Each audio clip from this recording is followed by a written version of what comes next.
Good morning, Chairwoman Murray, Senator Johnson, and members of the committee. My name is Brittany Jones, and I thank you for inviting me here today. My story starts as a second grade student at Bird Neck Elementary School when the decision was made.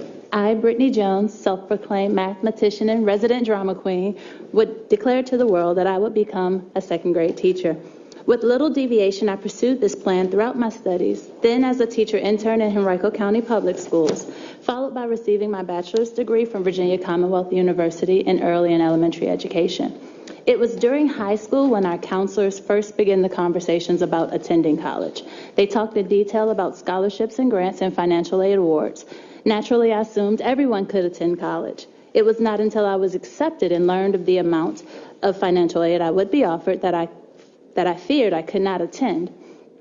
After conversations with my financial aid counselor and various chats with my parents regarding the necessity of a college degree, I made the decision to enroll with the assistance of student loans and pursue my dream of becoming a teacher.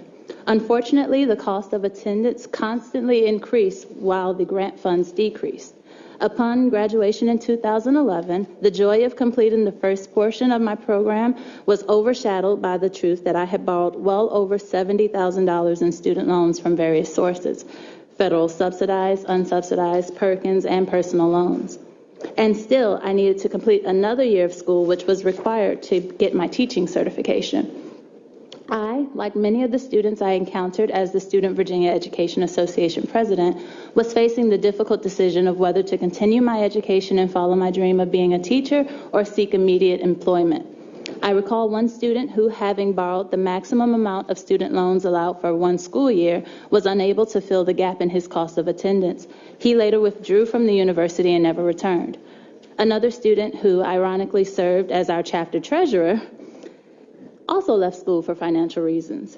A full-time student in the master's program, she also had a job in sales and was offered the position of store manager. Faced with the decision of incurring more student loan debt, she decided becoming a teacher was no longer the career path she would follow. For me personally, when confronted with the decision to borrow another $20,000 to complete my program, I decided it was best to postpone attendance. Immediately after commencement ceremonies, I drove to an interview for a preschool teaching job, got it, and began teaching the following Tuesday. I was excited to have a position despite the low wage of $10 an hour because, unlike many of my colleagues, I was working in my desired field. I was the lead teacher in my own classroom. I was elated until the loan statement started to come. Because I owed approximately $60,000 in federal loans at the time, and I was working full-time, I had to start paying them back. This proved problematic. They figured I'd be able to afford paying $600 a month.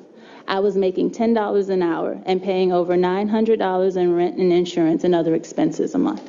Fortunately, my parents were able to help with some of the payments to keep the loan in good standing. This continued for a few more months until I lost my job. In 2012, I received notice that I had defaulted on the remainder of my federal loans, totaling approximately $58,000. A nice gentleman from the loan company called and requested the date by which I could send the $58,000 check or money order.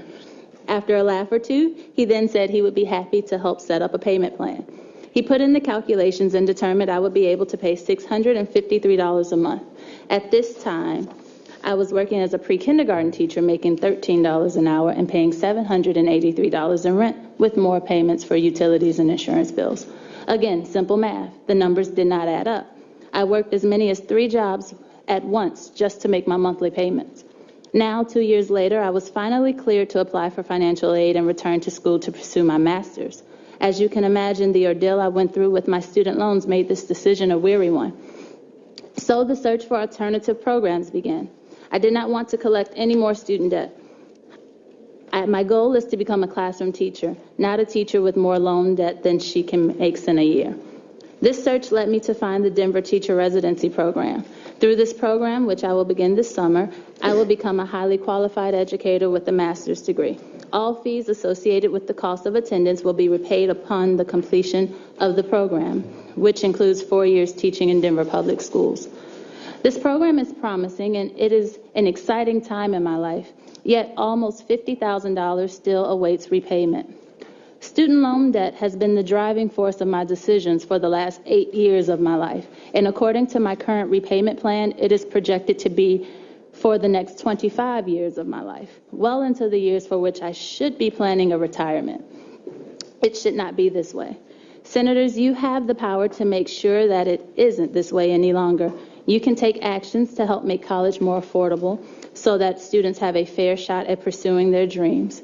Degrees, not debt, should be our collective goal. I urge you to help increase student aid, especially for those who need the most financial help. I urge you to help make student loans more affordable, including by allowing refinancing of those loans, as legislation from Senator Warren would do.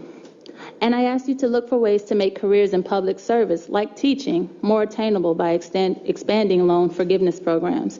Thank you, Chairwoman Murray, and the members of this committee for the opportunity to share my story today.